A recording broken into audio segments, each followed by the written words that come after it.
అందరికీ నమస్కారమండి. సిరి తెలుగు స్టోరీస్ ఛానల్‌లోకి స్వాగతం. చిట్టి వెంకట సుబ్బారావు గారు రచించిన కథ 'బాధ్యత'. ఈరోజు ఓ చక్కటి కథని వినబోతున్నాం. అర్ధరాత్రి 12 గంటలయ్యింది. అందరూ అదమర్చి నిద్రపోతున్న వేళ. "అమ్మా రమ్య, బాత్రూంకి వెళ్ళాలి" అంటూ పక్క గదిలో నుంచి తల్లి పిలుపు వినబడింది. అప్పుడే కునుకు పట్టిన రమ్య ఒక్కసారిగా ఉలిక్కిపడుతూ లేచి గబగబా పక్క రూంలోకి పరిగెత్తింది. చెయ్యవలసిన సహాయం సక్రమంగా చేసి మళ్ళీ తన పడక గదిలోకి తిరిగి వస్తుంటే 3 ఏండ్ల చంటిది ఏడుస్తూ వచ్చింది. దాన్ని ఎత్తుకొని సముదాయించి ఎప్పటికో నిద్రలోకి జారుకుంది రమ్య. ఇవేమీ పట్టనట్టు భర్త సురేష్ గురక పెట్టినట్టు నిద్రపోతున్నాడు. ఈ లోకంలో తనకు ఇచ్చిన బాధ్యతను సమర్థవంతంగా నిర్వహించేది అలారం గడియారం ఒక్కటే. మనం అనుకున్న సమయానికి మమ్మల్ని నిద్రలేపడం దాని బాధ్యత. మనం లేచే వరకు అది అలా హోరు పెడుతూనే ఉంటుంది. రాత్రి సరిగ్గా నిద్ర లేకపోవడం వల్ల కళ్ళు మంటలు పెడుతున్నా తన భుజస్కంధాలపై ఉన్న బాధ్యతని సక్రమంగా నిర్వర్తించాలంటే ప్రతి గృహిణి కాలాన్ని చూసుకొని పరిగెత్తాలి.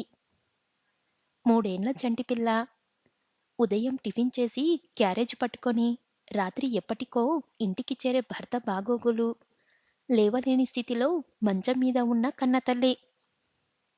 ఏ బాధ్యత అలక్ష్యం చేసేది కాదు. అన్ని బాధ్యతలు రమ్య వైపు చూపులు చూసేవే. కన్న కూతురు, కన్న తల్లి ఇద్దరూ నిస్సహాయులు. కట్టుకున్న భర్త రమ్య మెడలో తాళి అయితే కట్టాడు కానీ ఆఫీసులో కుర్చీకి అతుక్కునిపోయే కర్మజీవి. ఏమైనా అంటే "ఆ వృత్తే కదా మనకు తిండి పెట్టేది" అంటాడు. మళ్ళీ మనం ప్రశ్నించడానికి ఆస్కారం దొరకదు. ఇది ఆ ఇంటి ఇల్లాలి పరిస్థితి. అలారం కూడా ఆమెను ఊపిరి తీసుకొని ఇవ్వకుండా మంచం నుంచి లేచే వరకు అలా హోరు పెడుతూనే ఉంది. మంచం మీద లేచి రమ్య బాత్రూంలోకి పరిగెత్తింది. మొహం కడుక్కొని అమ్మ గదిలోకి తొంగి చూసింది. మొహం కనబడకుండా దుప్పటి ముసుగేసుకొని తల కింద చెయ్యి పెట్టుకొని పక్కకు తిరిగి పడుకుంది. రమ్య కూడా ఇప్పటికే అలాగే పడుకుంటుంది. అంటే తల్లి పోలిక అన్నమాట. రమ్య తల్లి పార్వతమ్మ గారు సెంట్రల్ గవర్నమెంట్లో ఒక చిరు ఉద్యోగం చేసి పదవీ విరామణ చేసింది. తండ్రి రాజారావు చనిపోతే ఆ ఉద్యోగం పార్వతమ్మ గారికి ఇచ్చారు. రమ్య కడుపులో ఉండగానే రాజారావు గారు కాలం చేశారు. అప్పటికే పార్వతమ్మ గారి వయసు 32 సంవత్సరాలు. తెల్లగా, బొద్దుగా, గిరజల జుట్టుతో చాలా అందంగా ఉండేది పార్వతమ్మ. చాలామంది పెళ్లి చేసుకుంటానని ముందుకు వచ్చారు. వచ్చినవాడు తన మీద మోజుతో పెళ్లి చేసుకుంటాడు కానీ బిడ్డను ఏ విధంగా చూస్తాడోనని బెంగతో ఆమె వచ్చిన వాళ్ళందర్నీ తిరస్కరించింది. ప్రతి తల్లి తన పిల్లల్ని కళ్ళల్లో ఒత్తులు వేసుకొని కాపాడుకుంటుంది. తల్లి తండ్రి తానై రమ్యని కంటికి రెప్పలా చూసుకొని పెంచి పెద్ద చేసి ఒక ఇంటి దాన్ని చేసింది. అల్లుడు సురేష్ బ్యాంకు మేనేజర్. ఆ హోదా ఇంటిలో కూడా చూపిస్తుంటాడు. మంచివాడు అని చెప్పలేం. చెడ్డవాడని చెప్పలేం. అదో రకం మనస్తత్వం. పార్వతమ్మ గారికి పాపం పక్షవాతం వచ్చి రిటైర్మెంట్ అయిన వెంటనే మంచం మీద పడ్డారు. పార్వతమ్మ గారు జబ్బు పడిన తర్వాత కూతురింటికి వచ్చేశారు. అంతవరకు ఒంటరిగానే కాలక్షేపం చేసేవారు ఆ ఊళ్ళో. సురేష్ రోజు బ్యాంకుకు వెళ్తూ అత్తగారి గదిలోకి తొంగి చూసి ఒక చిరునవ్వు నవ్వి మందులు వేసుకున్నారా అని పలకరించి నేను బ్యాంకుకు వెళ్ళి వస్తానని చెప్పి మళ్ళీ మరుసటి రోజు వరకు ఆమె ఊసే ఉండదు. మధ్యలో భార్యకి ఫోన్ చేసి చంటిపిల్ల గురించి వాకాబు చేస్తాడు కానీ అత్తగారి మాటే ఉండదు. ఇది ఆ ఇంటి పరిస్థితి. ఒకప్పుడు అమ్మ ఎలా ఉండేది?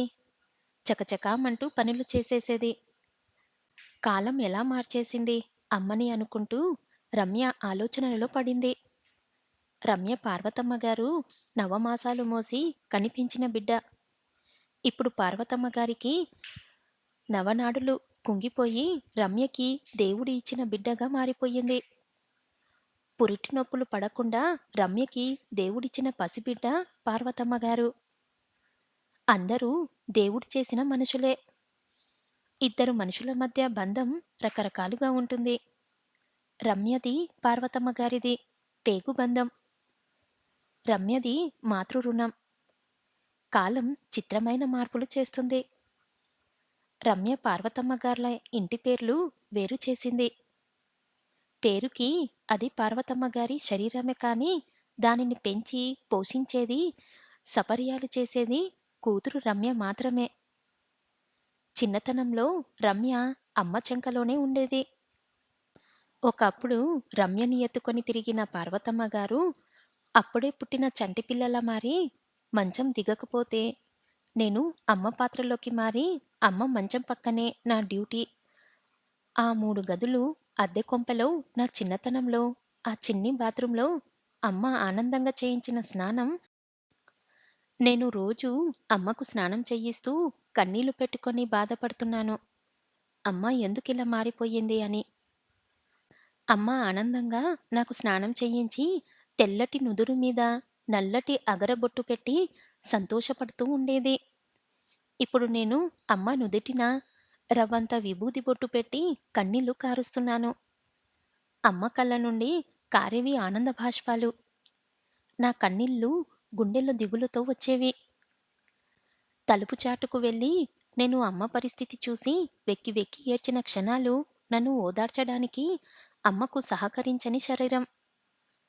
అమ్మకు నేనంటే ప్రాణం. చాలాసార్లు తను నా చిట్టి చేతుల్ని, తన బుగ్గలను ఆనించుకొని నా కళ్ళల్లోకి కళ్ళు పెట్టి ప్రేమగా చూస్తూ ఉండిపోయేది. ఆ ప్రేమ ఇప్పుడు నన్ను కట్టిపడేసి ఆ చేతులతో అమ్మ మలమూత్రాలు అన్నిటికీ నేనే ఆధారం. ఇప్పుడు అమ్మకి నా చంటి పిల్లకి తేడా లేదు. చిన్నప్పుడు నాకు బజార్‌లో దొరికే రకరకాల డ్రెస్సులు కొని తొడిగి మురిసిపోయేది. ప్రస్తుతం రాత్రి పగలు కూడా ఆ నైటీతోటే కాలక్షేపం చేస్తుంది అమ్మ. అది కూడా మొయ్యలేకపోతున్నానని ఒకటే గొడవ. ట్రంకుపెట్టెలో పాత చీరలు ఉన్నాయని రోజు గుర్తు చేస్తుంది. కట్టుకుంటావా అని అడిగాను. కాదు, కప్పుకుంటానంది. నాన్న ఉన్నన్నాళ్ళు గుమ్మం దాటి బయటకు వచ్చేది కాదు.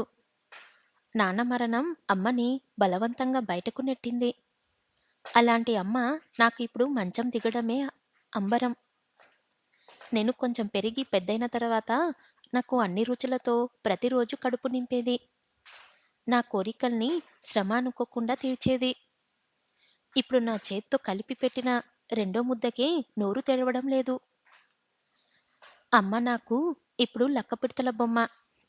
రోజూ ఆడుకుంటాను అమ్మతో. ఆనందంగా అనుకుంటూ రోజూ అమ్మ ఈ పాటికి నిద్ర లేచిపోయేది. ఇంకా లేవలేదు. ఏమిటి అనుకుంటూ పార్వతమ్మ గారిని తట్టి లేపింది. సమాధానం లేదు. ముక్కు దగ్గర వేలు పెట్టి చూసేసరికి గుండె జల్లుమంది. గుండెలో నుంచి దుఃఖం పొంగుకు వచ్చింది. యావండి అని గట్టిగా ఏడుస్తూ అరిచింది. పక్క గదిలో నుంచి భర్త పరుగు పరుగున వచ్చి పరిస్థితి అర్థం చేసుకొని ఇరుగు పొరుగు సహాయంతో పార్వతమ్మ గారిని వీధిలోకి చేర్చాడు. తల్లి శవం మీద పడి రమ్య అలా ఏడుస్తూనే ఉంది. ఎంతసేపు అలా గడిచిందో తెలియదు. పార్వతమ్మ గారికి బంధువులు ఎవ్వరూ లేరు. ఇంకా ఎవరి గురించి చూడాలి? ఇది ఇరుగు పొరుగు మాట్లాడుకునే మాటలు. ఇప్పుడు అసలు సమస్య మొదలైంది రమ్యకి. భర్త దగ్గర్నుంచి ఏమీ ప్రతిస్పందన లేదు. పైగా తల్లిదండ్రులున్న వాళ్ళు ఈ పని చెయ్యకూడదంట అంటూ భర్త సురేష్ సంజాయిషీ ఇచ్చుకున్నాడు. ఎవరికీ బాధ్యత గుర్తు చెయ్యకూడదు. శాస్త్రం ఆడదానికి అధికారం ఇవ్వలేదు. అయినా కన్నతల్లి శవం అనాథలా ఎలా వదిలేస్తాం అంటూ పంతులు గారికి తన మనసులో మాట చెప్పి స్నానం చేయడానికి వెళ్ళిపోయింది. లోక విరుద్ధంగా చేసే పనులు అందరి దృష్టిని ఆకర్షిస్తాయి. వింతగా చూస్తారు. చెవులు కొరుక్కుంటారు. అయినా ఎవరికీ భయపడకుండా సమయానుకూలంగా బాధ్యతను నిర్వర్తించినప్పుడే మనల్ని మనుషులు అంటారు. ఏది మంచి, ఏది చెడు ఆలోచించుకునే అవకాశం ఒక్క మనిషికే ఉంది.